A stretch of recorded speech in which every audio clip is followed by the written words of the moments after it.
Growing up, I genuinely thought 20 was old. I thought by the time I got here I would have everything figured out.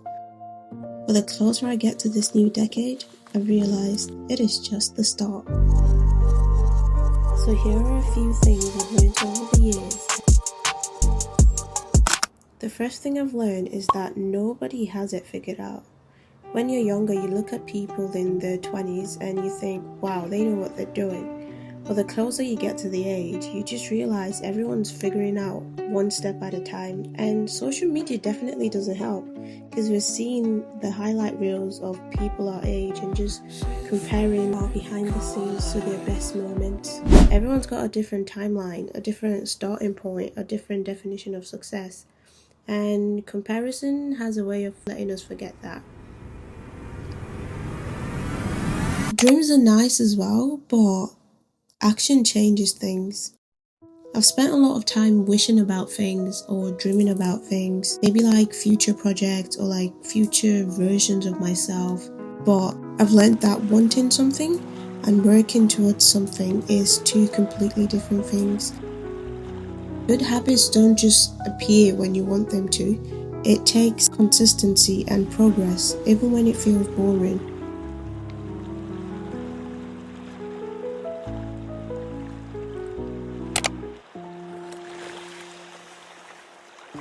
If I'm being truthful, a lot of the times I told myself I wasn't doing something because I was introverted, but I think I was just scared.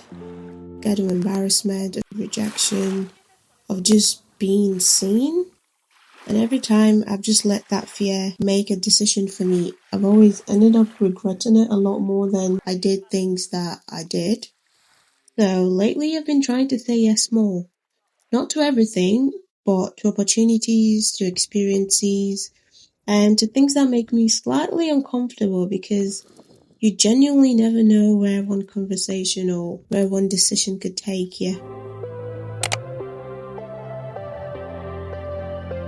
For a long time, I always thought talking about your achievements made me seem arrogant or like proud, so I would downplay them or I'll just not talk about them. But I realized there's a difference between being proud and simply acknowledging your own progress, because you are your biggest advocate. If you're not gonna speak for yourself, who will? And if you're always shrinking yourself, people don't get to see what you're really capable of. This is probably one of the biggest ones for me, because there were so many things I wanted to do but I kept putting off because I just didn't have someone to do them with. But if I'm being honest, some of my favorite moments came from when I was alone. Making photos alone, just exploring a new place alone, filming the videos by myself. It definitely is very uncomfortable at first, I'm not gonna lie, but kind of freeing, because when you're comfortable in your own company, you stop waiting for permission to live your life and do things. You start tailoring your plans to yourself, not to accommodate someone else. Something else I've come to appreciate is reflection. Not in a dramatic way, but just taking the time to look and notice what happened before, notice what has changed, notice what you've learned, notice how you've grown. To notice is such a huge gift, and I don't think we do that enough.